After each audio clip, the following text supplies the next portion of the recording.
Hey folks, welcome to Steel and Naz. It is Wednesday, April 10th, episode 160. Got Steel by my side here. How we doing tonight? Fantastic. Couldn't be better. We got quite the show for you tonight. We're post-March Madness now with UConn being the national champions for the second straight year. Had a no-brainer. Homegrown product, Braintree, Mass's own, Nick Timberlake on the show. So his first 4 years of college basketball, he played at mid-tier Towson, gets to do a grad year, COVID year, whatever you want to call it. Goes over with Bill Self and the Kansas Jayhawks. Has a great senior plus season there. I think they lost in the round of 32, but gets to the tournament for the first time. It's great to hear what he has to say. I think it was his second or third time on the show, but really got a different perspective of how his basketball career has become. Kansas. Yeah, Steele wasn't here for it. Magic had to come in. Then they had to go to men's league softball, which is definitely priority over this. Yeah, of course.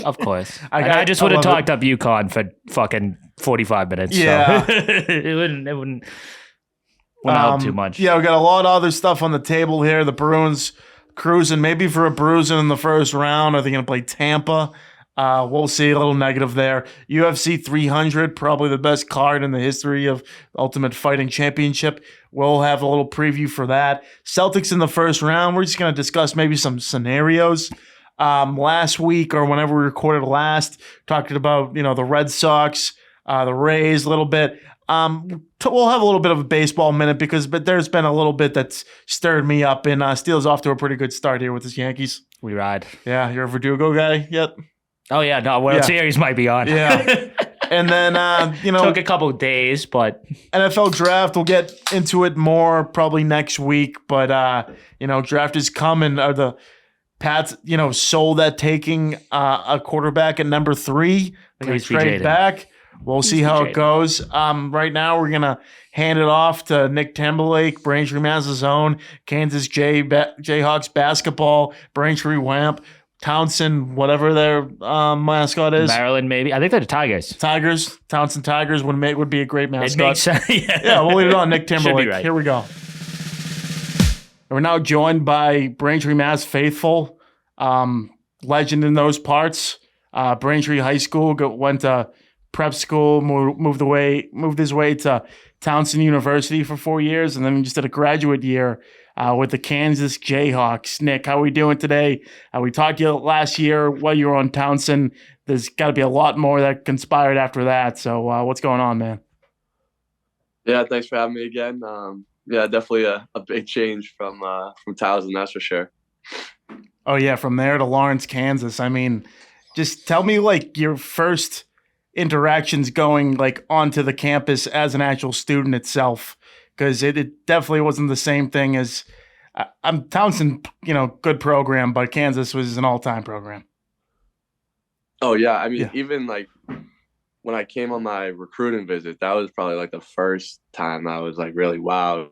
They have their spring football game and they bring you all VIP, sidelines and all that stuff. And then there's just people snapping pictures, posting it on Twitter saying that I'm there on a visit and stuff like that. But first day of class was pretty crazy too. Just everyone's super excited for the school year to start and all that. And I was in a class with Kevin McCullough, so we're walking to class together. No way. Everyone already knows Kev. Yeah.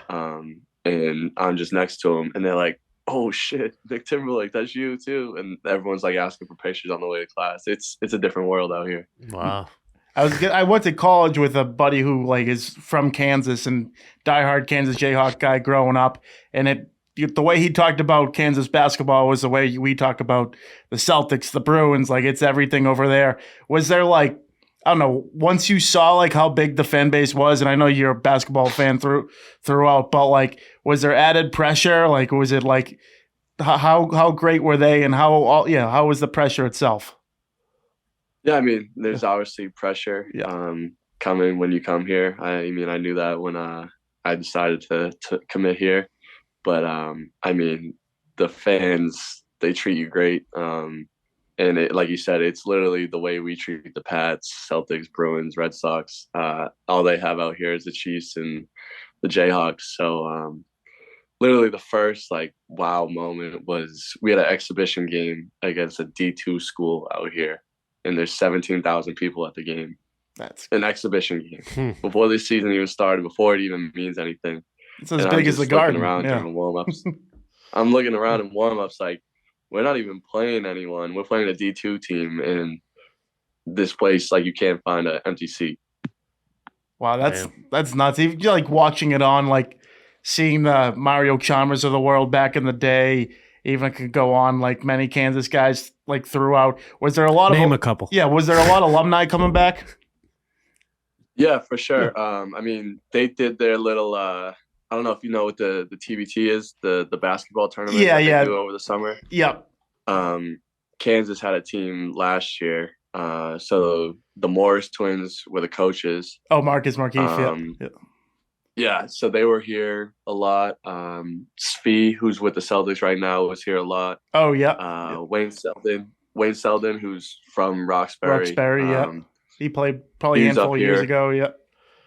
Yeah, Ben McLemore was up here. Oh, he was a beast. Yeah, he was a good player. Yeah, they all come back up here. Especially Paul during Pierce? the summertime just to work. Huh? Did Paul Pierce make it back? Nah, Paul Pierce wasn't here. Coach Self didn't coach Paul Pierce, so that's probably one of the reasons. How was it playing for a guy like that? I mean, he's a legendary all-time coach. He's always in the NCAA tournament, winning championships, Bill Self himself. Yeah, no, I mean, he's the GOAT. There's a reason he's as big as he is. It was incredible playing for him. I enjoyed every single minute of it, from him just getting on you at practice or in the game to him boosting your confidence whenever you hit a shot or two. Now, was there anything he did? I'm sorry. Was there anything you played basketball probably over 20 years in your life. Is there anything like he did or he showed you that like you didn't know about the sport that, you learned from him? Anything in like particular? I would just say like how much he pays attention to like the little details, like running a play. You got to come to this spot and then go here, and you're going to be wide open. Like he can see it before it even happens, like that kind of things. Because like sometimes in practice, like we'll just be going through the motions or whatever, and then he'll get on you. And the minute you do it exactly like he says, he just looks at you and goes, "You think I know what I'm talking about?" So, I mean, it was great to learn all that from him. Yeah, it seems like it was quite the season. Playing in the Big 12 every year is, really tough. Just, I know you were at Townsend and, you guys got somewhat publicity, but, Kansas is on TV every week. Just how was it dealing with that? I mean, I don't know if TV timeouts are in every college, game or whatever, but was there any big transition you had to make of being like, okay, like this is happening now, or we're playing in front of, the nation? Like, how do you deal with that?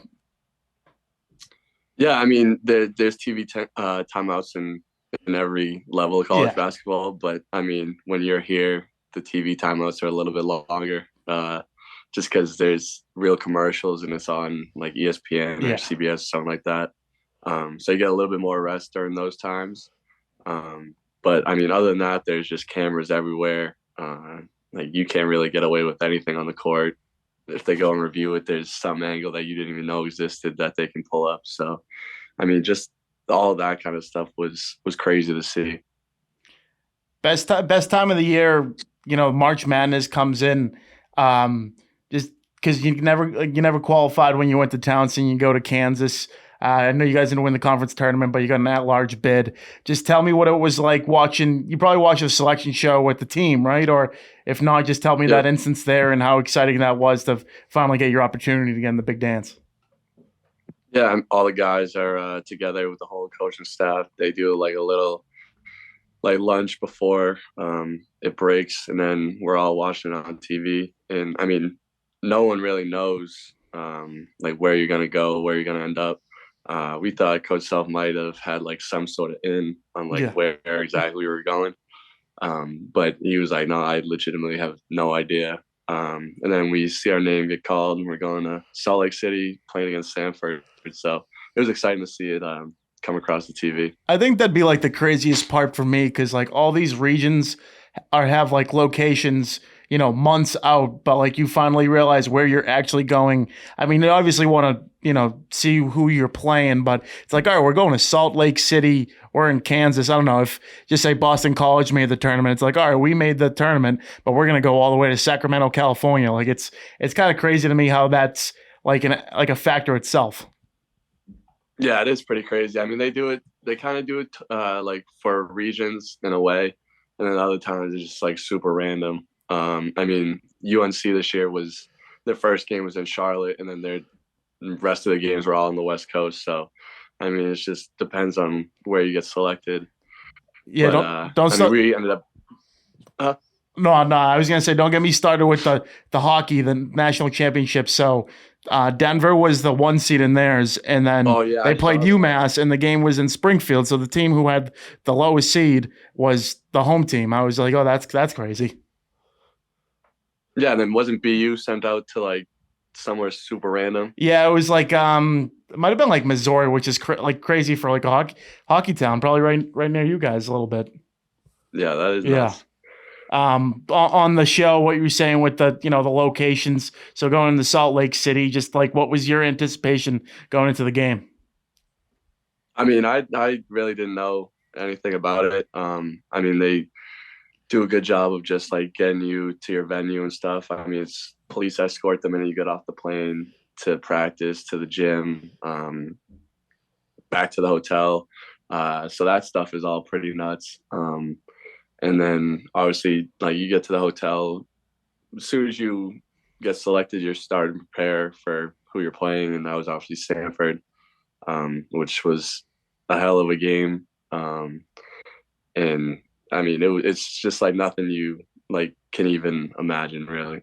Now, is it tough to like, I mean, it's easy for me to say this, just like sitting there, it's like, 20, 30 years old, looking at, the brackets that we've looked at whole lives, the tournament challenges, things like that.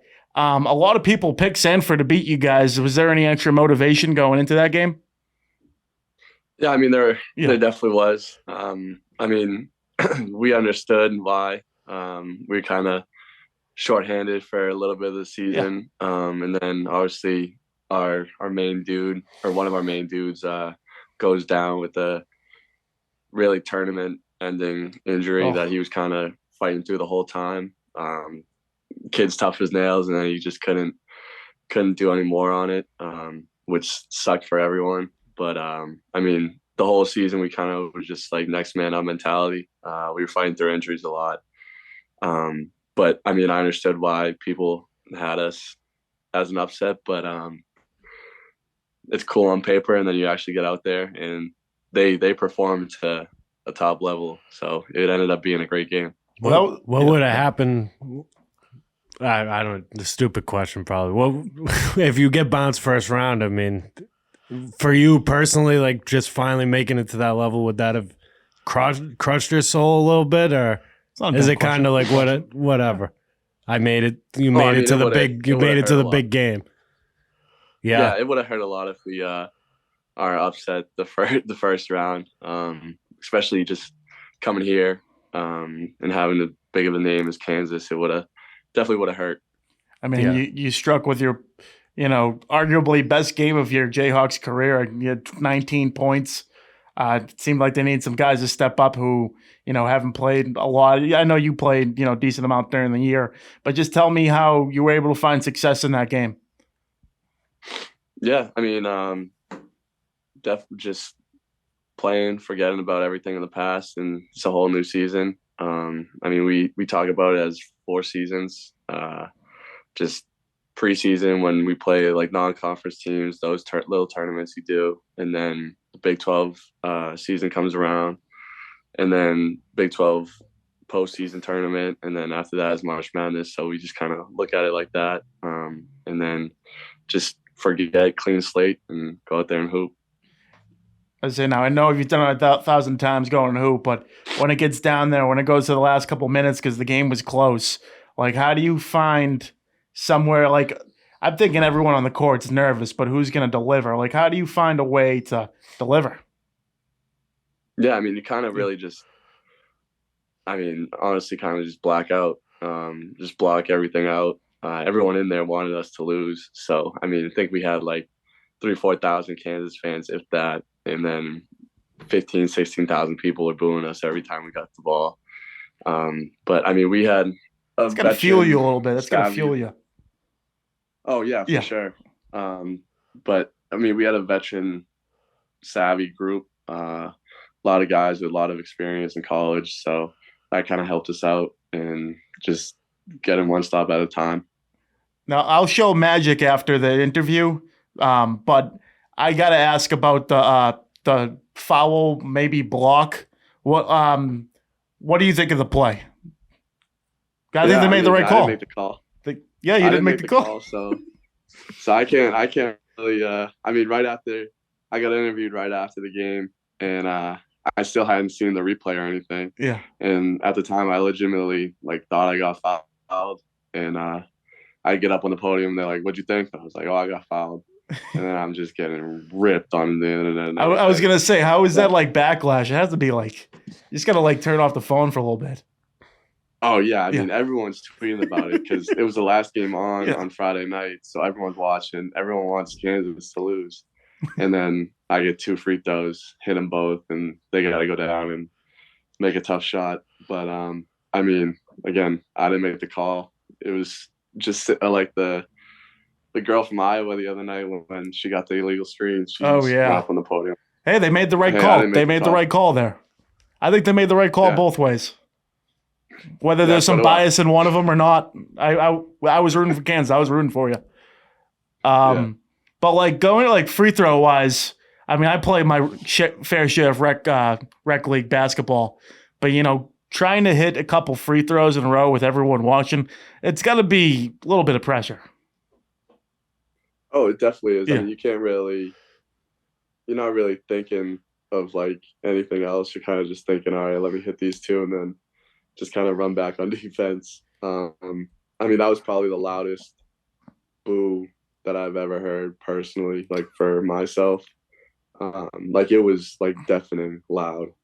And then hit both of them, and I was pretty jacked up after that. I feel like some people picture people everyone naked or that no one there. You're in your own room. When you're shooting free throws like that, I just do you have any side thing there where you can give us some pointers? That way, one of us going up for free throws, we're not afraid to do it.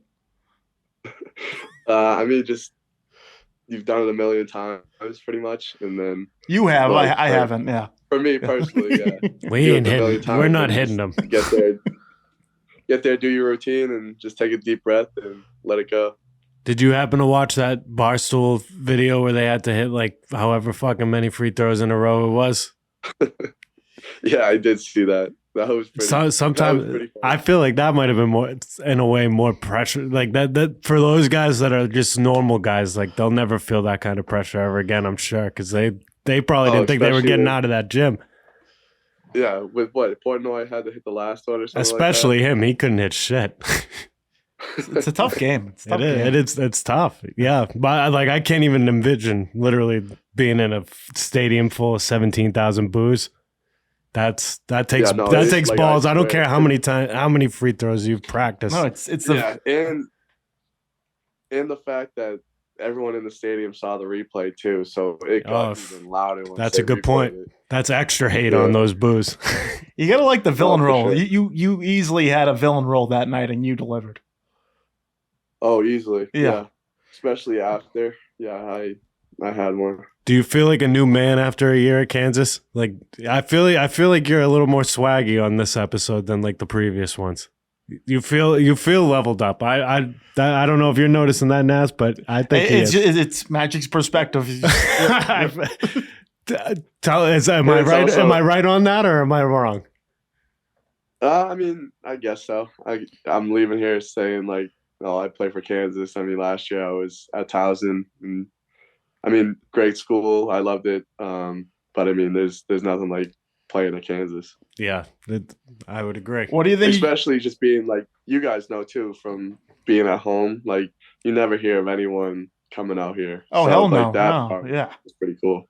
Mm-hmm. No, unbelievable. Putting Braintree, Mass on the map. Just your experience with Kansas basketball. What are you going to take out of the most? Out of everything there. I mean, we haven't talked to you since you played for Townsend. You go Kansas day one. You're playing an elite basketball program. There's probably in and outs of Lawrence, Kansas. Never been. Always wanted to go to a game. What's the basketball court called there? The field house. I always love to go to the field house. But yeah. Give me your what do you take the most out of your experience at Kansas basketball? Oh, just like the intensity every single day. Like you had to wake up and it felt like every practice was a legit game. Coach Self runs his practices he makes the practices harder than the game. And once you get out there, the game comes a little freely. But just stepping into the field house is probably the thing I'll remember the most. I remember them commenting on the end of the game. He was like, "Yeah, we ended up getting a lot of stuff out of the young guys and Timberlake." Did you feel like you were one of the young guys on the team just because you were transferred, or did you feel like you were able to, get in a veteran leadership role because you played 4 or 5 years of college basketball? Yeah, I was kind of in that weird position where, like you said, I've been in college basketball forever, but this is my first year at Kansas, just like those kids. So It was kind of, I was the first year as the freshmen were, but I had college basketball experience. Yeah. If that makes any sense. But it's just a different game out here too. Were the nerves like at an all-time high, like getting there first week and everything too, like making sure like I'm at Kansas now, but I actually got to like be a main factor on this team and like prove to myself and everyone that I belong here. Yeah, I don't know, like I was definitely nervous a lot. Not a lot, but like I get butterflies before every game, so like those kind of nerves. But other than that, I wasn't necessarily like nervous to play because at the end of the day, it's something I've been doing for 25 years. You didn't get like those yips from leveling up, I guess. I feel like some people probably suffer with that when they finally reach like that top of the mountain. They're like, "Fuck." I hope I get like I hope this doesn't go to shit for me. Yeah. No, it's more so just like, especially when you get out there, you're just like so jacked up and just like, all right, I'm here, let's go. Yeah. So do you have any eligibility left? I think that's the real question. No, I wish. No. Fuck. So obviously, like, unfortunately, for you, like you guys ran into a buzzsaw. Gonzaga just, they were hot at that time. Just walking off that court for the last time as a college basketball player, you think you were left it all on the court? Is there anything you go back, say, I might have do this, I might have left, Townsend early, anything like that? No, not at all. No. I think the way I did it was pretty perfect. I don't think I could have seen myself like bouncing around 3-4 different schools throughout my time. I was loyal to Townsend my whole time and left there as one of the best. And then obviously just get 1 year here at Kansas. I would have loved to seen if I was here for more what would have happened. But yeah. I don't regret anything. How do you feel about like the whole March Madness tournament as a whole, how it went, like outsider perspective and insider perspective? Yeah, I mean, for us, it was definitely sucked how it ended. But then it happens, and then it kind of was a given that UConn was going to win. You feel that way? Like if you let's just say Kansas UConn, that's how it ends. That would be great. I wish Kansas made it. Yeah. I know, but unreal ending. Yeah. UConn was the best team all year. I mean, they dominated every team in the tournament. I thought Alabama had them for a minute there. I did. Alabama gave them the best game. Alabama looked fucking good. Yeah, they played really well against them. It would have been interesting to see if Jamal Shead didn't get hurt against Duke. What would have happened in that game for Houston? Too. Yeah. A low-scoring game. I think after like the first half, they barely had 20 a pop, and I was like, "Wow, this is all defense, no scoring. We'll see what happens." Any thoughts on like that Oakland Kentucky game?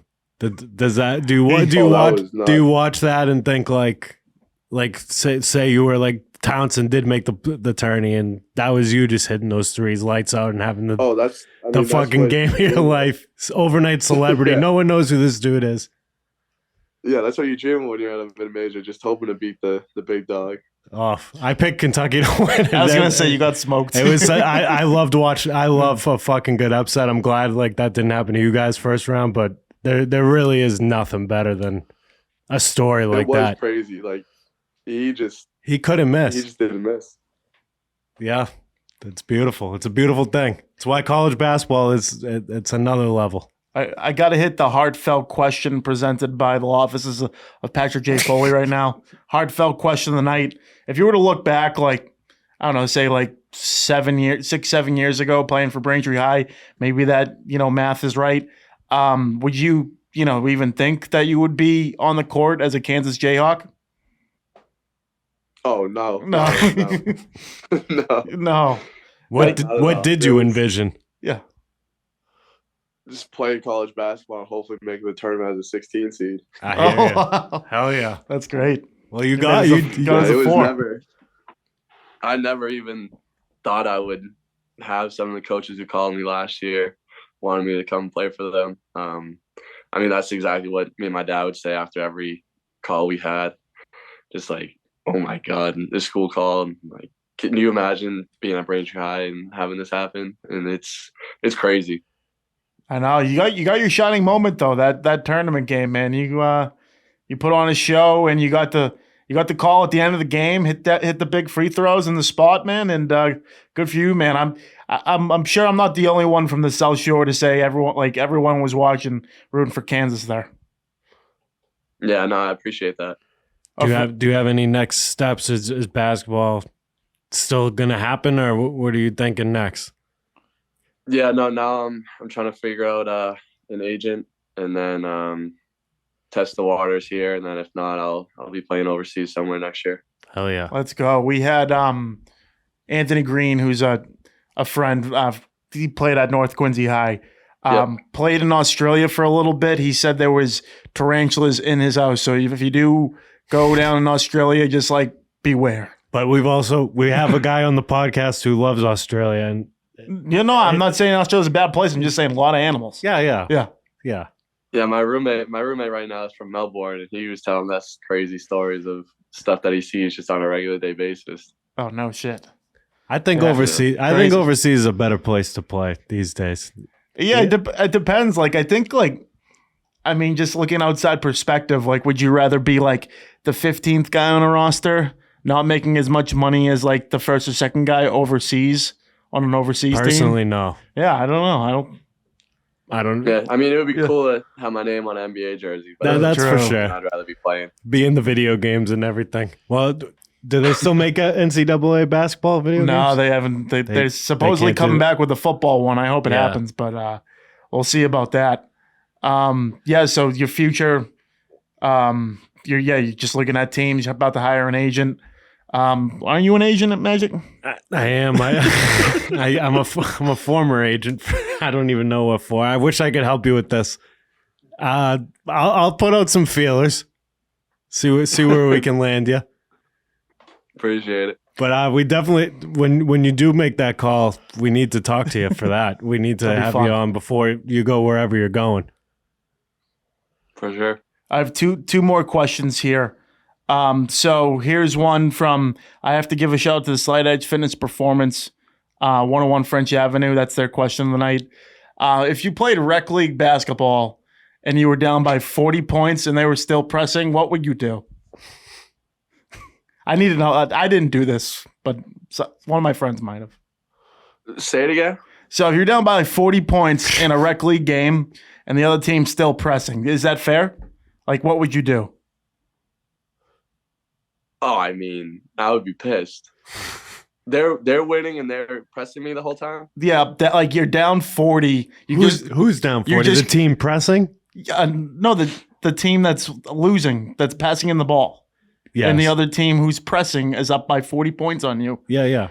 This is all hypothetical, of course. But yeah, rec league basketball, like you throwing, like I might throw a fastball. I don't know. Like I probably be a little upset. Throw it right off the kid's face in front. Yeah. You said it. I to did. give him a warning shot. No, I think you got. Yeah, honestly, that calls for a fucking brawl. Honestly, It might. you can't be pressing up 40. And then I got to give you the you're a Braintree Mass guy. Boston Celtics favorites like to win the whole thing going in. What are your thoughts on them? I think this is finally the year they do it. They better, Get man. over the hump. They just signed my boy. They just signed Drew, 4-year deal. Did they? Yeah, Drew Holiday. I think over $100 million. So wow. they got him. And they got to pay Tatum this summer, right? Yeah, they'll pay Tatum, and then I really like what Kristaps is doing too. As long as he stays healthy, it's like the Gronk thing. It's just let him like play a handful of games as long as he's ready for the playoffs. Exactly. No, I think this is the year they do it. They've been killing teams. Yeah, but I love Peyton Pritchard. He's my favorite guy for obvious. Me and him are both short. He looks short in the court, probably like 6'2". I'm like 5'8" on a good day, but yeah, he's a favorite guy. They better throw you. They better throw you some free tickets for a playoff game. Do you have? Do you have pull like that? I'll put in a word. I don't know. Yeah, hopefully. I mean, there's a Kansas guy on the team right now, so we'll see. Yeah, he should fucking be hooking you up. I'll give him a concessions question about the Jayhawk Arena. Oh yeah, how are the concessions at the field house? They don't sell what you're asking for, if that's what you're saying. Oh no, we're talking about like food. We're talking like he's serious on food. We're always begging like I mean, I don't know. The popcorn always smells great. That's my go-to at a good game. You gotta have the popcorn. Yeah, you can sell. Sorry. Huh? What are you saying? I was saying you gotta have the popcorn no matter what, and then you can mix in a hot dog and shit. I don't even know what they sell for real, but I can smell the popcorn for sure. Do they not sell booze there though? Is that what you were getting at? They don't. Oh wow. Probably better off. Like you could get like a beer like during the game. It'd be tough to see. No. I'm not saying like the players drink. I'm saying like someone gets too obliterated in the stands, throws it in. Yeah. Like I mean, I'm sure there's drunk people there anyway. Obviously. I mean, everyone saw Malice at the Palace. Like it's a tough go sometimes in there. I got no issue with that. That brings it. That's a good culture to have. Strict. We're here to win basketball games, not get drunk. Exactly. I hope the Jayhawks can make a run for a title in these next coming years, hopefully. So, this should be the last question. So, if somehow non-conference, or you know what? How about next year, a 1 seed against 16 seed? You got Kansas taking on Townsend. Who are you going to root for? Who are you going to root for? It should be I think an easy answer. I think it's an easy answer. 16 over the 1? 16 over the 1? Yeah, I mean, I don't know. It would be cool. Yeah, no, it's. I thought it could have happened this year, honestly.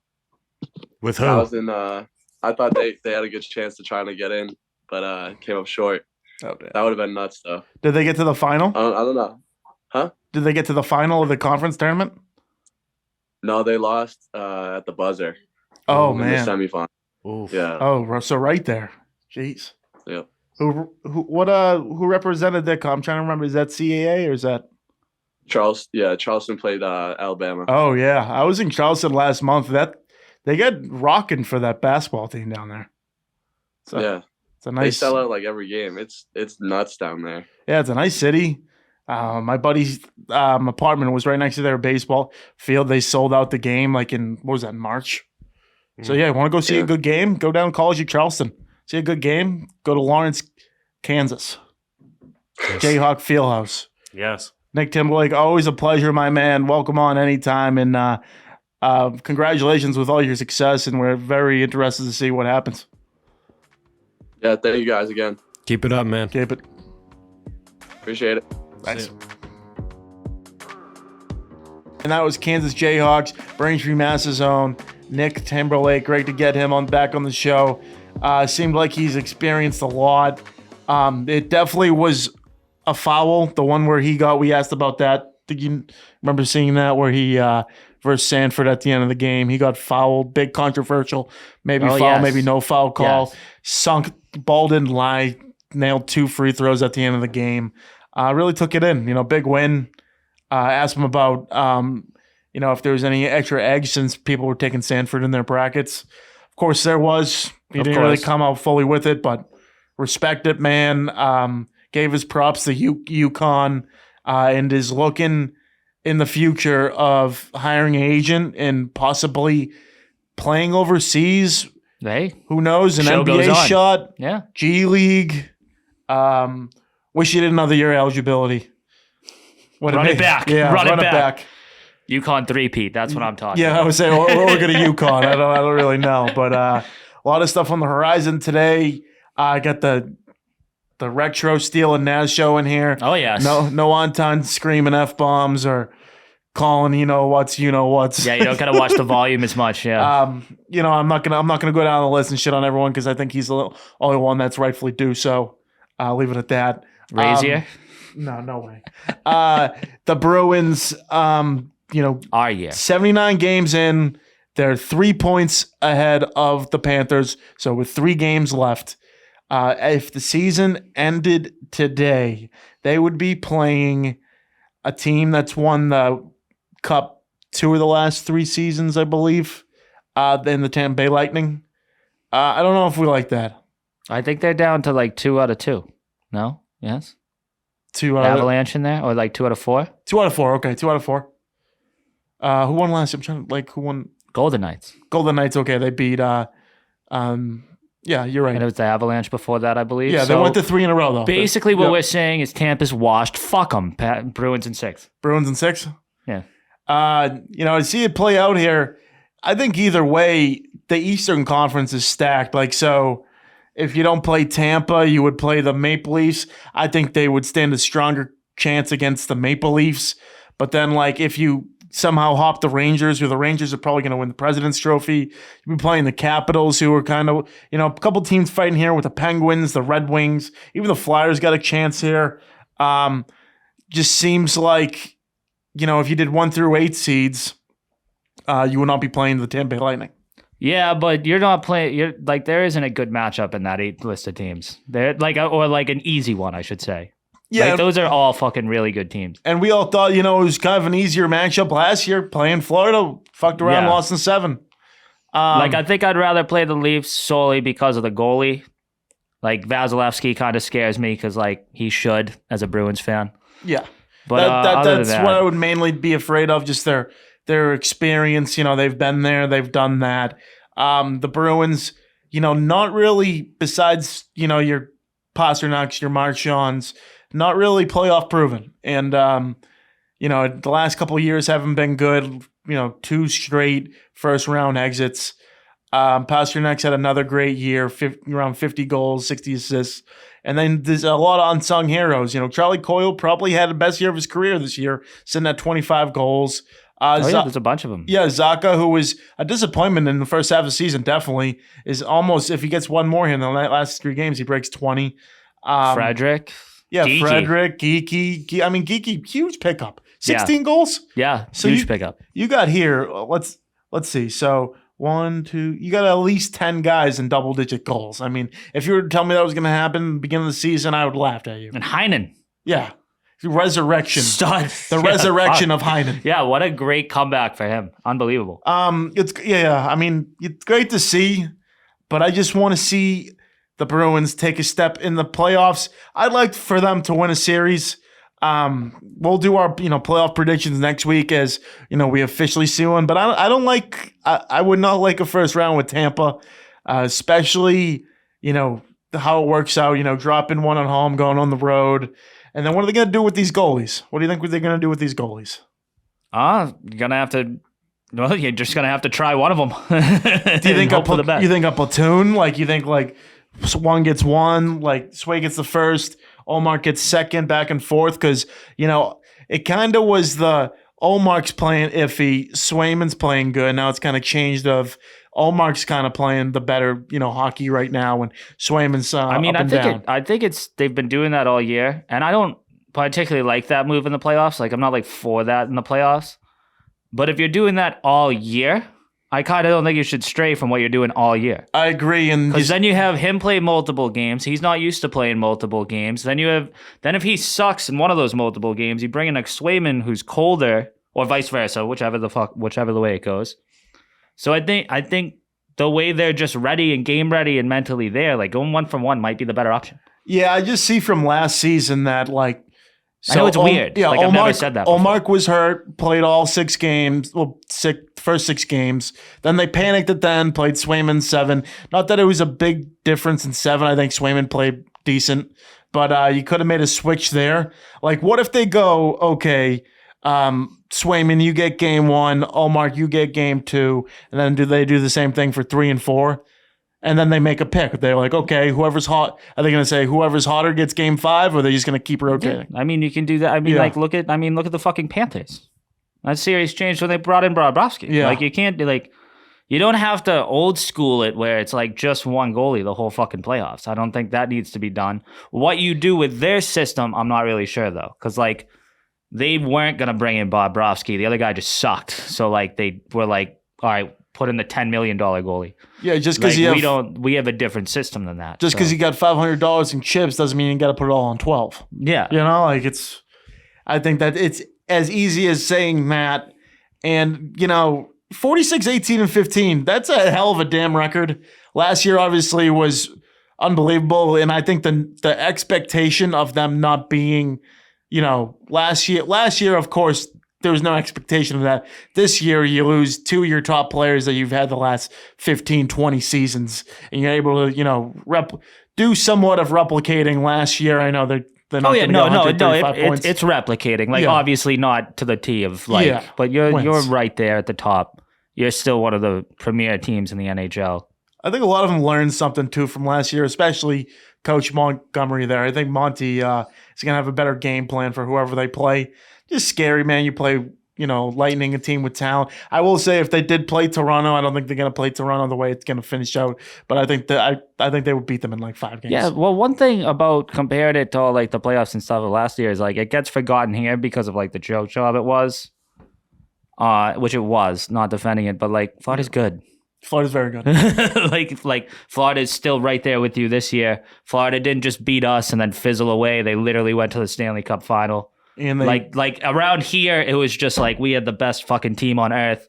We lost, fuck them. Like that was a really good hockey team they lost to, not like a fluke fucking wild card shit the bed kind of thing. Like they got a hunt. They were the President's Trophy I winner was the year going to say before. that's what I was going to say. They won the President's that's year a before. good hockey team. And you're right. Once they put in Bob, it was over. Because I kind of thought, because I think I was actually in Florida for like the week before they played them, and I saw the other guy play. I'm like, oh, they can kind of beat. I forget that guy's name, but they can kind of beat this guy. Once I saw that they had him as like the backup, or I don't know if he was injured, I was like, we're in trouble. Yeah, I think it was. Yeah, I think it was like game 3 maybe or something. I forget the exact game it was, but they were like, yeah, Bobrovsky's starting. I was like, motherfucker, Yeah. I hate that guy. I mean, speaking of Florida, coming off a great win. I know they lost. Recording on a Wednesday here, they lost to the Hurricanes bad the other night. That's going to happen. But how about what's his name?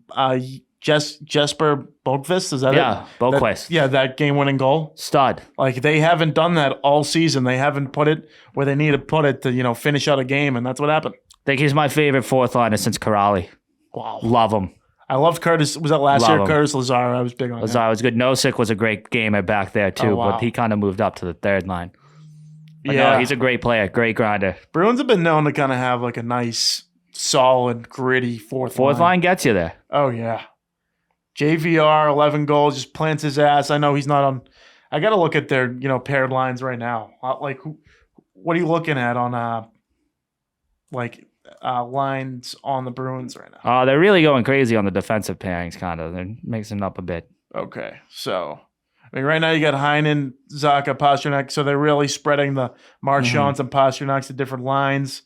Johnny Beecher, who should have been on the team all year. He's in this, mock. And then Jake DeBrusk. I feel like they're really evening out to have, a solid 4 lines of, even like Morgan Geeky's had a good year, but does he really have the talent of Charlie Coyle and Marchand? No, but he makes it up with his hustle. I think they have a hustle guy for each line. You look at Frederick on the third line, you look at Heinen on the first line, and then Yeah, I think you got that's all a these great That's a great duo right there. Like you could flip flop them all day, Frederick and Geeky. Yeah. Like you could put either of those, plug either of them in on either of those two lines, and they'd make it work. And they're both like, you get in the corner with them, you get near Oh, yeah, the they're playing. boards. They're playing some hockey. They're going to hurt you. They're going to Yeah. put a hurt on you. I'd like to see the lines of the Stanley Cup right now. Cup finals odds. I'll see where the Bruins stack up. I'd say with third. Oh, I got FanDuel on there. Got Florida leading the way. Got Bruins. Oh, wow. Is that going sideways? Yeah, it's going sideways. So 3, 4, 5, 8. So they're at 8. So they're behind the Golden Knights. They won the Rangers Defenders. President's League trophy, potentially. Oilers have McDavid. Avalanche, been there, done that. Florida has had a great year. Hurricanes, beat really good roster. Stars have had a really good year. So, I mean, they could all be different here. I think it goes from. That's the thing with hockey. I don't think there's any clear cut favorite of who's gonna win this shit. Oh no, I think President's Trophy wise. I think Vancouver's right behind. I think they're right there. So Yeah, so that might be a great fight. I would never put money on that piece of shit franchise because of 2011. But Oh no, just value. So league. So right now the Rangers are atop with 110. Stars are behind 109. Then you got the Hurricanes, the Bruins at 107. So it seems like with 3 games left, there's really Yeah, it's probably 4 Rangers, teams Stars. in contention. Yeah. And even the Bruins, Hurricanes outside chance. I think the Bruins had to get that game last night to have a chance. So I mean, sitting right now, I think they've won. Yeah, they've 6 of the last 10, playing pretty moderate. But I think they got to dig. I think it's important for them to win the battle in the neutral zone, dig up the physicality, because the goalie's been saving them all year, and it's not going to happen. Could actually, I say it's not going to happen in a playoff series. Could happen in a playoff series. Anything's possible. But you've seen a goalie win a series just like that. I mean, I know the Panthers were more than just Bobrovsky, but he came in, the whole series changed. Motherfucker. To your point of, this tandem going side by side. See if one of them gets hot. We'll never know. Never know what can happen. But not liking this Lightning thing. Not liking it. Don't fear him. Beat him. Beat up. I like it. I like that. You know what else I like? I like one of them, so you go from the Super Bowl, you get 3 weeks off, and then it's March Madness for a good close to a month. Yeah. And then right after that, I know you're not a big golf guy, but you get the Masters, and you get a special treat this weekend. Probably the biggest UFC card of all time, and UFC 300, headlined by Alex Pereira and Jamal Hill here. Jemiah Hill. Jamal, okay. I just saw the extra syllable. I was trying to be smart, not smart enough. But this is the most stacked card. It's not about who is in the main event. It's about the longevity of this card. You can start watching this card at 6 p.m. and you'll see some guys who fought for a title before. Yeah. You got Holly Holm in the 10th, the last fight. Yeah, former champion Figueiredo and Cody Garbrandt. I think that's the first fight of the night. Yeah, and my favorite fight of the night isn't even in the main card. And it hits home. It's a New England cartel type of thing. Calvin Kattar is going to take on Aljamain Sterling. This is one of Kattar's biggest fights yet. Sterling's kind of coming off a loss, right? A couple losses, right? Yeah. I think at least 2. Fighting in the prelims, I think they're trying to stick you. You have to have UFC. Just Sean O'Malley. You have to have UFC Fight Pass. Huh? You have to have UFC Fight Pass to watch the prelims, I guess. Oh. So they're not just which I do get it. This is a different card. This is you got when you get Bo Nickel on, the greatest wrestler on earth right now, fighting in the 5th to last fight. Yeah. Oh yeah. But then I like a couple here. You got Justin Gaethje versus Max Holloway. Max Holloway is one of my favorite all time. Gaethje, such an underrated fighter. Has been there, done that. I mean, he's only lost 4 times, and considering how many big time fights that guy's been in, I mean, this will be another one. And 3 of them went to one guy. Yeah, crazy. You got Zhang. You got the battle of the Asians here. You got Weili Zhang and Oh yeah. Zhionan. Should be quite the show. Shit's gonna be awesome. I think that's gonna be such a fucking awesome fight. Love Gaethje it. Holloway. That's just gonna be two dudes standing there squaring off, and two of the best at doing that, literally in like the history of the UFC. Fuck yeah. So are there any title fights? Is it the last two? Yes. So the Zhang one and then Pereira and Jamal Hill there. yes. Jamal Hill looks like 12-1. He was the champ, but He then he was got the hurt. champ? Yes. Okay. Charles Oliveira come back. You know anything about this Armin guy? Stud. Stud? Okay. That's gonna be a good one too. Because Oliveira was on this track and then he slowed. He lost to someone, had a tough. Islam killed him, Yeah, Islam. which isn't a bad thing. Yeah, he's only lost to Islam. So yeah, that's not a bad thing. Yeah, but it was a tough one. Tough one to swallow. So he lost twice. No, one got canceled. Yeah, one got canceled. But yeah, up in like Arman, tough little bastard. Should be a good one. Should be good. And And he's kind of a sprawly little guy too that's good at like everything too. So like that one could really go. It would be interesting. Yeah, it's about time. 299 was really good, and then 300 just stacked. But there's been a lot of like stinkers that have one good fight, and the rest of the fights kind of stink. Like let's go up to 301. Like no one's really fighting in 301 here. You got Jose Aldo, who's the most notable guy on here, and Yeah, they just like called in that guy Eric. Like he's like never fought like anyone you've ever heard of in your life. oh, he's like a Chris Martino. Yeah, and like they just like they were just like, yeah, you want a title fight, and he was obviously like, fuck yeah, like, Get me in there. yeah, I'm down. So it'd be nice Saturday night there. Postmasters go in there, let it rip. Or Mike, just pregame for that, not Yeah. watching golf. I mean, golf's fun. Golf's fun to watch. Scotty Scheffler should win. That's our only master stock in the night. Steele's not a golf guy. We won't get there. We won't No. get there. Hell of a WrestleMania though. I heard it was great. I saw The Rock was cooking. He was till the Undertaker showed up. Yeah. Saw John Cena too. John Cena. John the Cena, battle. The Rock cooked John Cena. What was the coolest part about watching it? For me, I mean, it's the Undertaker. Big Undertaker guy. How did he come in? Spoiler alert, but how did he like It was like John Cena had just rock bottomed. The Rock had just rock bottomed John Cena, yes. who just came in to save Cody Rhodes. So the place was already going nuts for that. Like they went nuts for Cena than The Rock. He disposes of him. He has like this belt thing that he was whipping him with, and like the second he goes to whip Cody Rhodes, like the dong of like the Undertaker Oh, started, jeez. and then like the lights went off, and he was just like The Rock turned to face that way, and the Undertaker was behind him. It was great. Just It was like a fucking amazing. WWE fan's like wet dream. Just like Yeah, as no, good as it literally, can yeah, get. it was. Good as you can get. Call Aaron. Nah, the show won't end if we call him. Transitioning into champions, maybe future champions. The Boston Celtics sitting at 62-17. It's kind of been quiet on the front since they've clinched the number one overall, record in the NBA, just waiting on the playoffs now. Saw they lost to, I didn't really watch too much. They lost to Milwaukee last night, but 62-17. They got 3 games left of the season. Looking up for this team. They're just waiting for playoff basketball. I did not watch a second of it last night.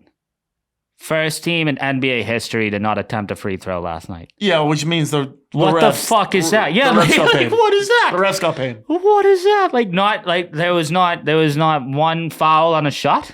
That's insane. I heard that on the radio. I was like, all right, perfect. Now I'm not even going to try to watch a replay on this. I don't. No, yeah, Burn the what tape. is that? Burn the tape. I mean, how do you as a ref? Like the ref should have got together and been like, dude, we gotta fucking call one, dude. like we're making this too obvious. You can't fucking are you kidding me? My only thing is did they just not go to the rim so they couldn't get hurt? I saw Giannis got Yeah, hurt. I didn't see it. Giannis I got don't hurt. know. I heard. Yeah. Which is bad for basketball, good for the Celtics, but whatever way you want to look at it. Breaking news. Drew Holiday signs a 4-year extension, I think $135 million. Yes. Love it. He's been a great addition to this team. Plays really well defensively. You see him shooting a side 3. You better get in his way because he's going to hit it. Just seems like a veteran guy for this team. And seems like they're locking up, get Tatum this offseason, a team for years to come, not just this year. Yeah, no, the team they're building towards definitely a run, not just this year, but for the future. They're trying, and I mean, they're set up so well there. And then Most of their bench playing good this year, but like replaceable.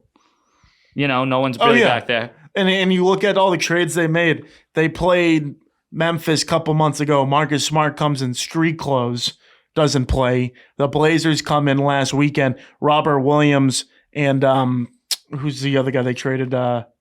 He was on Indiana, then it came last year. He was a six-man. Brogdon, both coming in street clothes. So no one's playing. No. Who they traded. No, what part of it's on them for Rob Williams. Love the kid, but that's glass. But I think he lasted 6 games or something. It's kind of just proving the points of they've made great trades. Like Kristaps Porzingis, I think, is the X factor of this team. Every talk show, radio is talking about how Jason Tatum can't take the last shot. He doesn't need to take the last shot. This team is stacked with shooters, stacked with playmakers. You even look at guys off the bench. I go nuts about Pritchard. Sam Hauser, besides that 1 for 18 night, hasn't missed a 3-point. That 1 for 18, I guess, was like the worst percentage of someone actually shot 18 threes and missed 17 of them. And I respect the hell out of that. Yeah, shoot it again. Yeah, shoot it again. Yeah, the only reason he's the first one to ever do that because the guy who missed 13 didn't take another shot. But they got players on their team. I think, like I said it from the beginning of the season, I think everyone else did. Kristaps Porzingis really spreads things out. To Steele's point, as long as he stays healthy, hopefully he can continue to do that. Come the postseason. But any more thoughts on the Celtics here? Because I'm about to get into some playoff scenarios. No, because it is just playoffs now. Yes. It's been that way for 2 weeks. So right now the Celtics are sitting at the 1 seed. They will play the 8th seed right now with a play-in. The Sixers are a game back of 6, so they're at 7. The Heat are right there, sitting a half game back of the Sixers for the 8th. So they would play to see who plays the Bucks at 2. So, and then you have Atlanta and the Bulls who are both locked in to the 9 and 10 seeds. So they would play a game and the winner would play the loser of that game. So right now you're looking, there's 4 scenarios where you could play the Sixers, you could play the Heat, the Bulls, or the Hawks. Obviously, I think 3 you don't mind playing and 1 you don't want to play. You want to take that away from me? Yeah, I don't want to play the Hawks. I know where you would go with that. I know where you would go with that. The last 2 times we played the Hawks, it's been a shit show, and Dejounte Murray's kicked our ass. Yeah, that too. But I'm going with the Heat because, for obvious reasons, they would go into the gym they're just not afraid to play the Celtics. I think a lot of these teams would be intimidated by the move around. But I still think they're so. It's you can compare them to the way the UConn basketball played this year. You can put whoever you want. Their scheme, their attitude, their scoring is just, I think, bar none. And it's going to be tough for a team in the East to take them down. I personally would love to see the Pacers get, knocked back to the 8 because the Pacers took us down in the play-in game. Yeah. And the Celtics sweep their ass. Yeah. The one thing that doesn't have me fear Miami as much is Miami's type of thing is they punch you in the mouth. And everyone on the Celtics has felt the punch in the mouth from the Miami Heat. Every single person. There's no they're gonna catch them off guard and out tough them. Everyone on the Celtics is very aware of what they're gonna do. Yeah, even though they're still really good. Yeah, and they're exposed, so you still gotta worry. I'm not saying that would be easy. And they are 1 and 2. It's time to get back to neutral. So if they gotta play them again, it's time to get back to neutral, as Anton would say. The only team I've been saying it too. That scares me in this entire league is I just feel like we're going to play Denver. And Denver could easily beat us. Even you look at the West here, you look at Minnesota, Oklahoma City, LA, Dallas. Definitely not Dallas. Minnesota doesn't stand a legitimate shot at the NBA title, I don't think. You should be super excited if you're a fan of that team for the future. Them and Oklahoma City for has the been, future. You should be the fact you're the number 1 overall seed at the moment right now. Yeah, they're both those teams playing with house money for sure. Exactly. Yeah. Great to see there. Love me some Anthony Edwards. That's a Oh yeah, that kid's a stud. It's a good team to root for if you're gonna. And then you see all these, Phoenix Suns spent all that money. They're at a 7 seed right now. Lakers, Warriors, all in the play-in. Sitting with 10 games over 500, by the way. Remember when you'd be an 8 seed and be 10 games under? Now you gotta win 15 just to get a top 6 seed. No, yeah, I think that fucking Western Conference play-in is like the top 4 of like last year. Yeah, which is nuts. Because you think of like all these other like, are any of these 4 teams better than all the teams in the East besides maybe the Celtics and the Bucks? Like definitely. Yeah. Oh yeah. 100%. Like the Knicks, the Magic, the Cavs have all had pretty good seasons. But if you're gonna tell me like, oh, I'm gonna be afraid of Magic if they win the first round matchup and they're gonna play the Celtics. No, come on. But they're the same way. Magic fans should be pumped. Paulo, he's a beast. Yeah, Banchero, he's a player. He's future. He compares to an Anthony Edwards of just like the excitement, the Yeah. points per game, the moving around. Orlando though, dude, Disney's living it up right now. Gotta love it. Gotta love it. And you gotta love the New York Yankees, huh? Best team in baseball. Yeah. What's going on with them? Why are they playing so well? Partially because they're pitching and they swept the Astros. I'm going to bring that up in a 4-game series to start the season. 4-0. And right now, I think they're losing, but like then they played the Marlins.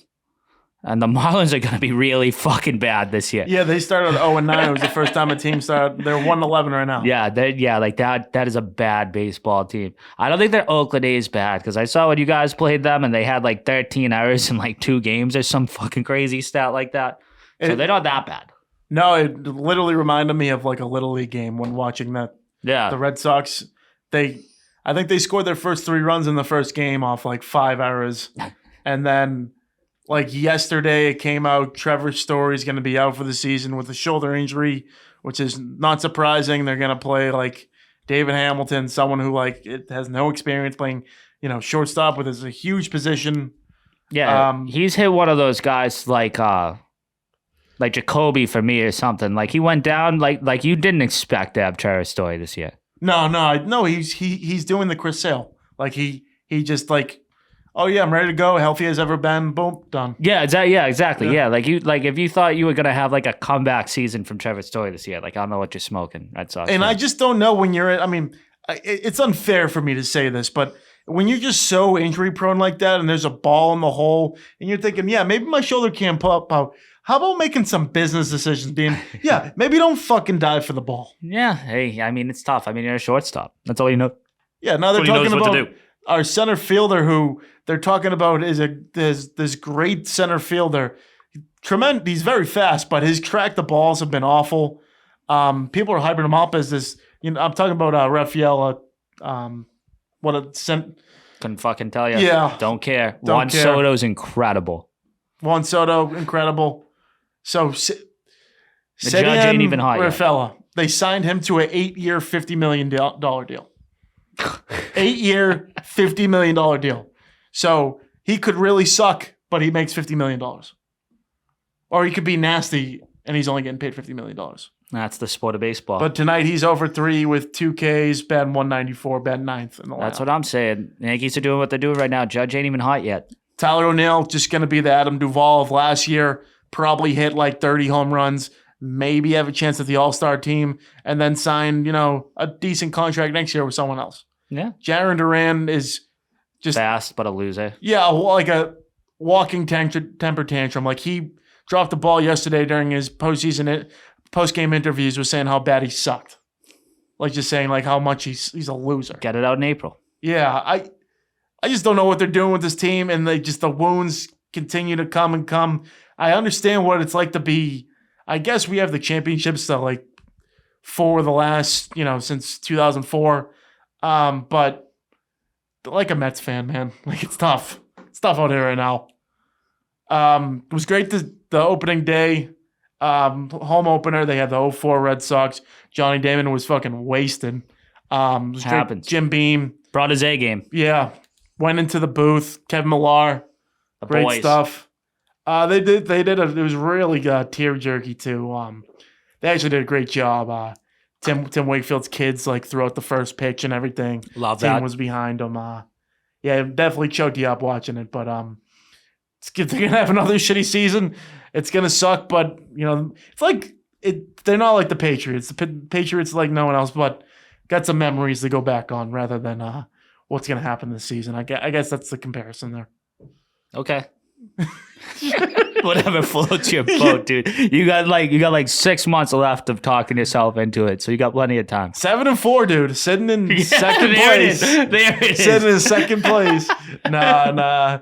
My uncle said to Anton, I said, "Oh, it sucks seeing Tampa and last." It was like after 1 week. I'm like, don't say that now.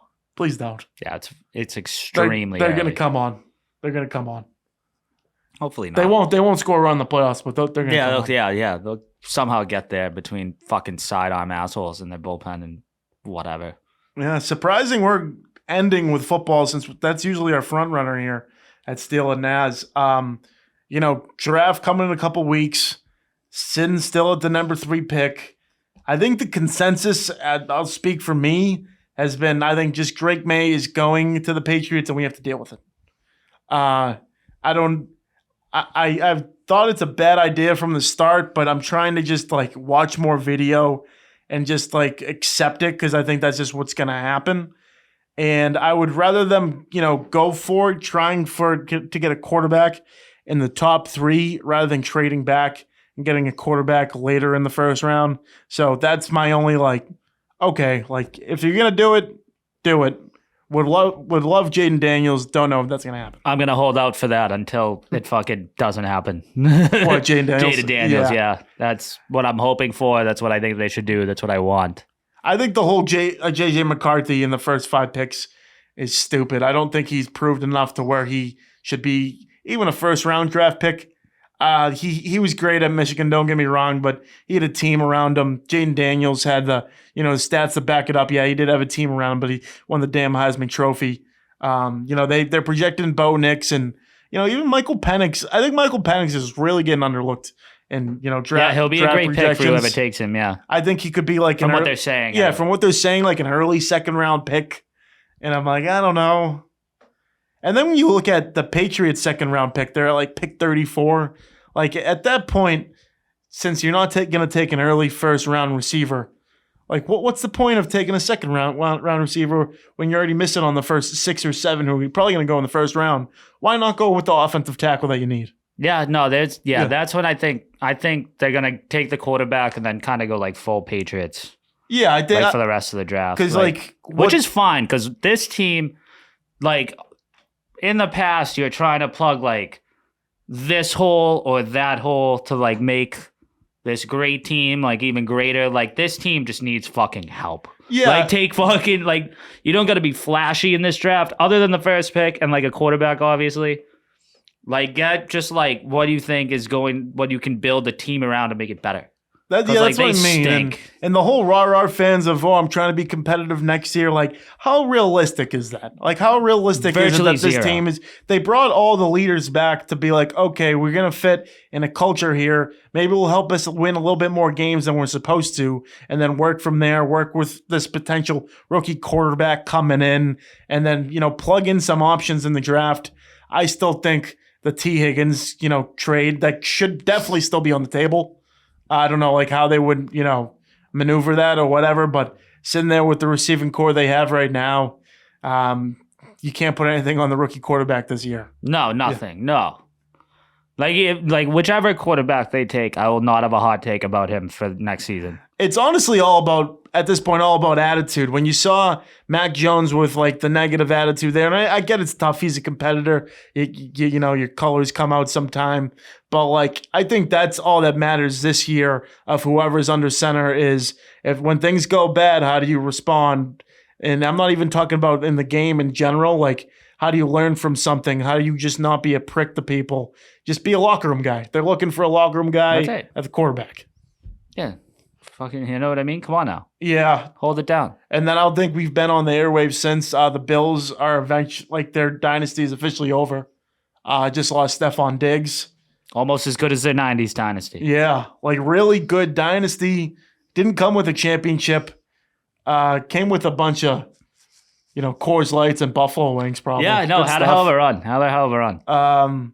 Might make the playoffs, probably not. Like Josh Allen's good, but we're gonna see this year, man. If he lost Gabe Davis, lost Stephon Diggs, I'm sure they'll get someone in the draft. But if you're not picking in the first 15 picks, you're not going to get someone who's going to change your offense. No, and it's Yeah. and it's still a loss, like no matter what, because like him and Diggs were one of those receiver quarterback combos that like purely had chemistry. Like they Yeah. did. Like not just like he can chuck it to anyone or like that. Like those two knew exactly what the other was like doing. Like they were one of those duos. And now he's going to a team that you said last year was going to have a better year.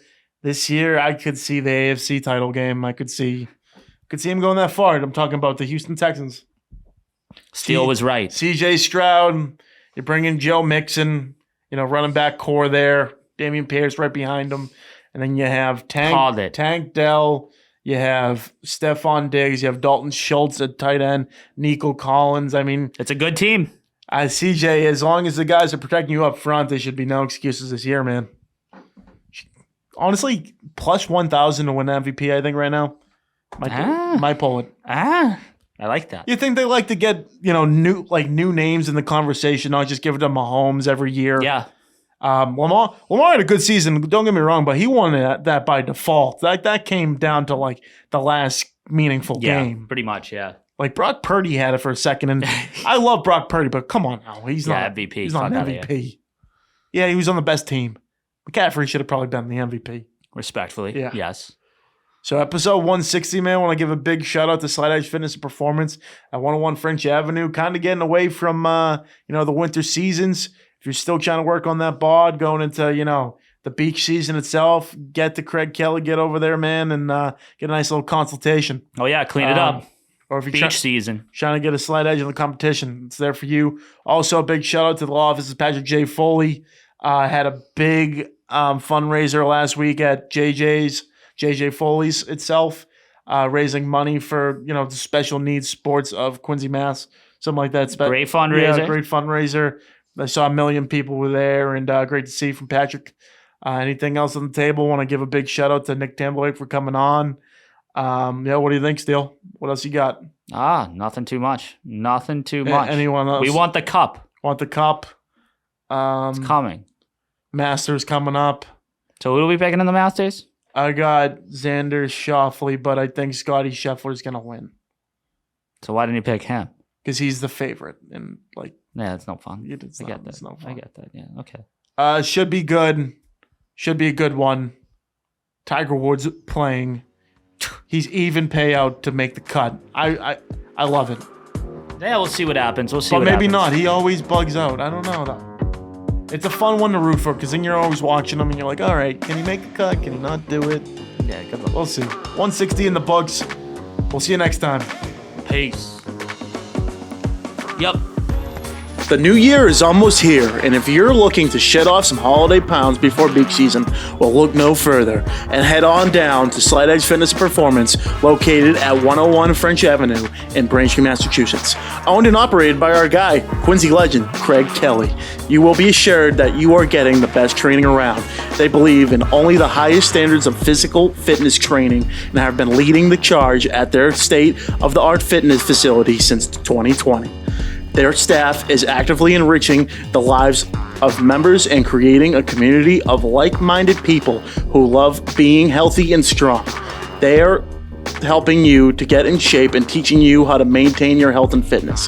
Group fitness classes as well as one-on-one personal training sessions are available. Make sure to visit slideedgefit.com and also follow them on Instagram at slideedgefitness and set up a consultation today.